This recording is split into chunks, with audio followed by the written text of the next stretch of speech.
नमस्कार। श्रीमद् भागवत गीता तृतीय अध्याय कर्मयोग श्लोक 29।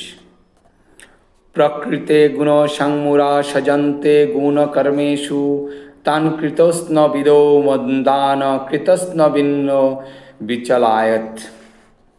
अर्थात जड़ प्रकृतिर गुणेर द्वारा मोहाच्छन्न हये अज्ञान व्यक्तिरा जागतिक कार्यकलापे प्रवृत्त हय এবং তাতে আসক্ত হয়ে পড়ে, কিন্তু তাদের কর্ম নিকৃষ্ট হলেও তত্ত্বজ্ঞানী পুরুষেরা সেই মন্দবুদ্ধি ও অল্পজ্ঞ ব্যক্তিগণকে বিচলিত করেন না।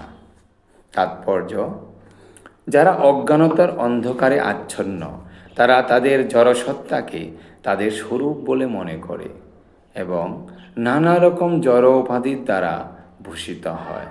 এই দেহটি জড় প্রকৃতির উপহার। এই জড় দেহের প্রতি যারা গভীরভাবে আসক্ত তাদের বলা হয় মন্দ, অর্থাৎ তারা হচ্ছে আত্মতত্ত্বজ্ঞ জ্ঞানরহিত আলস ব্যক্তি। মূর্খ লোকেরা তাদের জড় দেহটিকে তাদের আত্মা বলে মনে করে। জড় দেহটিকে কেন্দ্র করে যে সমস্ত মানুষের সঙ্গে তাদের সম্পর্ক গড়ে ওঠে তাদের আত্মীয় বলে স্বীকার করে। যে দেশে তারা তাদের জড়দেহটি প্রাপ্ত হয় সেই দেশকে তারা পূজা করে এবং তাদের অনুকূলে কতকগুলি সংস্কারের অনুষ্ঠান করাকে তারা ধর্ম বলে মনে করে।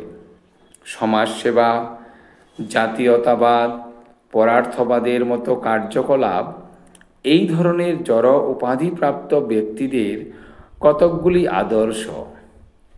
এই সমস্ত আদর্শের দ্বারা অনুপ্রাণিত হয়ে তারা নানা রকম জাগতিক কার্যে ব্যস্ত থাকে।